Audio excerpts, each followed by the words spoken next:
Thousand Tales presents Ghosts of the Ammonites by Scott Godfrey, read by Matthew Carson. I know there are things older than death. Rodrigo Fontoil was standing amid the plush rooms of the old brownstone talking to his selected admirers.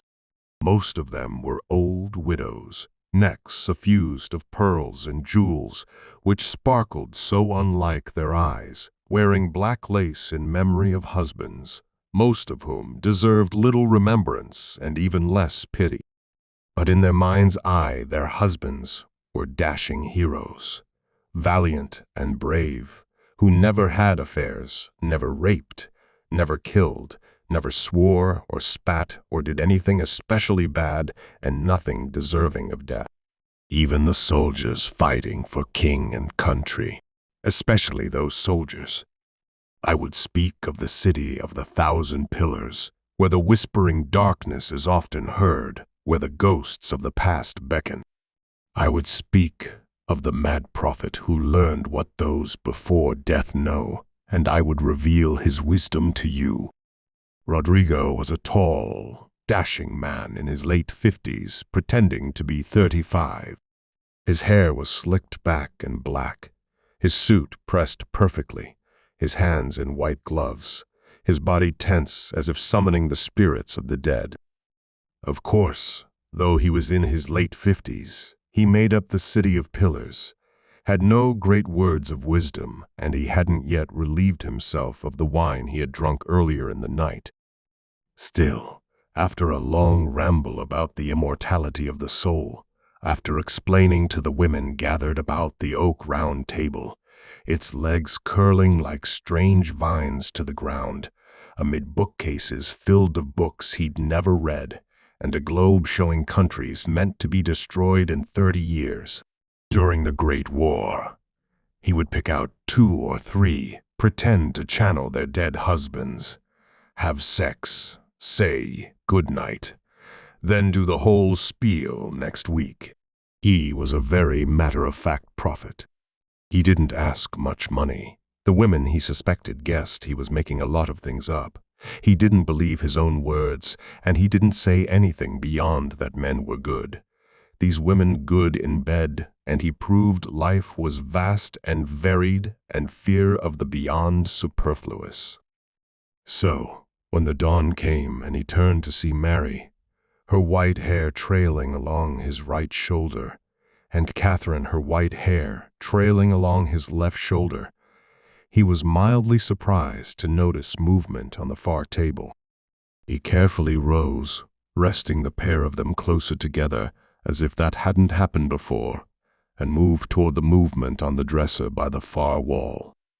He absently noticed the window to his left was letting in shafts of light, noticed the dreadful wallpaper, a deep blue streaked of ugly white flowers, and noticed his gloves by this movement.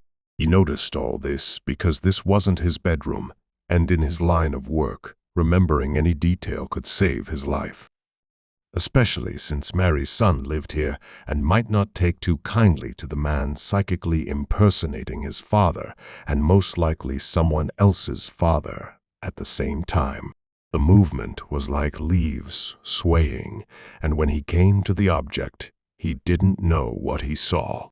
It was like a snail's shell, but much larger, about the size of his hand, colored like dried coral. Small vines or lengths of wires were whipping about the aperture at the end of it, and he realized they were tentacles. Then the beast's eyes and lower body emerged. It was like a nautilus, he realized, but then recalled his science. No, not a nautilus. This was an ammonite. He had seen fossils of them, and now here was one lying on his dresser, and he picked it up, only for his hand to come clean through it. He started, stared, mentioned to the girls to wake up, and when they did, they saw it too. Astonishing, Mary said. Fantastic, Catherine replied. Unusual, Rodrigo said, and sat on the bed and wondered what to do. The ammonite wouldn't move, but it was lying on the table, so he went to the dresser and moved it. The Ammonite stayed where it was. It didn't move with the table, but was stationary. "I don't think it likes what you're doing, Rhodey," Mary said. The small creature was whipping its tentacles furiously at him. Yes, quite right, quite right. Of course, he could take a picture of it. Yes. He summoned Catherine, and minutes later she brought up the bulky thing. He put it on the tripod, placed it as close as possible, and took the picture. And the image was there. He could see it when he took it, and later, when it was developed, the small creature was plainly visible. But for now, at this moment, there was a creature of prehistory laying on the dresser, whipping at nothing, and he didn't know what to do about it. And then it chose for him. It lifted itself with an alien sound and vacated the room, passing straight through the wall toward the sun. He watched it float away in wonder. "Well," he said to himself, "this is going to be an extraordinary day." He walked the streets after that. Mary and Catherine wanted some alone time, and Mary's son wasn't due home for another 2 days, so they were safe. He walked down the grimy streets of a London, as familiar as his own hand, passing various vendors, a few prostitutes on their way home, and a giant sloth. It was straddling the middle of the street, standing upright, easily 30 feet. His mouth dropped open. Carriages to either side of it had stopped. The police were baffled. The sloth was peering into a second-floor window, and its claws passed harmlessly through the wall. A woman screamed inside. She had obviously seen it too. He marveled at it. 30 feet, its gray fur shimmering in the heat, its muzzled face as large as a bear's. No, larger. And he saw the claws. Each one long as a hand, and standing upright, it seemed less an animal and more a god. Then it crashed on its 4 feet and walked through the carriages, its occupants screaming in terror. It passed by him, then stopped, sniffed at him, then walked on. He fell backwards to the street as it wandered past, his mind reeling. Should he follow it? The beast answered for him when it passed through the street to the earth below. He turned to the carriages and the general terror of the occupants. The police were as stunned as the passengers. More so. Some couldn't move. He steadied himself. Hallucination, perhaps, but then a mutual hallucination among total strangers? No. He rose, dusted himself off, tried to pretend he wasn't afraid, and continued on at. The sun kept getting higher in the summer sky. He had almost reached home when the saber-toothed tiger greeted him. He was within 20 feet of his door, his white, safe, bland little door, when the beast strolled casually from the park across the street. It was striped black and orange, its twin teeth sharp and serrated and long. Oh God, they were long. And it was eyeing him. Only him. It crouched, and he realized something horrifying. It had a raven in its mouth. It had a raven in its mouth, and its feet were crunching the grass, and he heard the grass crumple neath the massive feet. And it was on him, running as fast as possible, and he ran to the door, fumbled at the lock, opened it, closed it, and a massive, splintering sound was heard. It clawed at the door, then the sound faded, and he slid bodily to the ground, only to hear the splintering once more, and then the sound of massive pads strolling on, followed by a woman's scream. It was happening all over. In Africa, ancient sauropods were on the march, creatures the size of city blocks, with legs 6 times the width of oaks, were rumbling the earth with their footfalls, sometimes passing clean through, but other times destroying everything in their wake. Megalodons were seen in the oceans, Sharks twice the size of the largest whale, their teeth as big as human hands, serrated and fierce, teeth which cut through the steel hulls of ships like paper and a knife.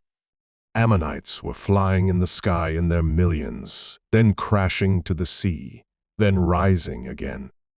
Not only Ammonites threw, all manner of ancient creatures were flying which could not have in life. Giant spiders, snakes 100 feet long, lizard gods straddling 40 feet end to end were seen amid the clouds, only to dart earthward, pick up a victim, only sometimes human, then fly off again. But the worst was yet to come. The plague hit. People began to die of everything. Cough, Black Death, types of cancer sprouting outward like fungi. No one had seen anything like it, but Rodrigo understood that not all old creatures could be seen.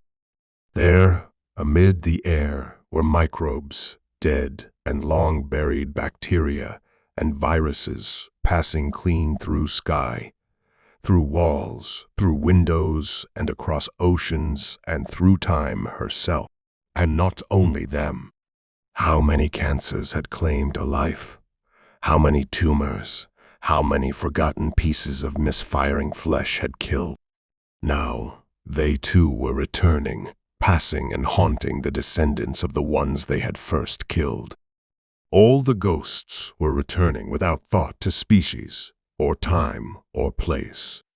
On the final day, humanity had left Rodrigo, opened his door, and walked outside, and was greeted by the most astonishing, fantastic, unusual sight he'd ever imagined. A great thing was in the street, 50 feet tall, composed of 3 legs leading to a rounded body and a single eye at the top. It peered at him, and he knew he was to die, and then he realized in his despair this was no terrestrial thing. This was a ghost of another world, Mars, Venus, perhaps a world no human eye had ever seen.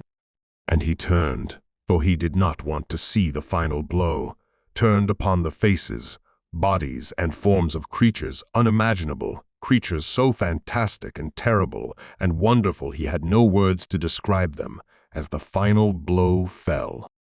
The end.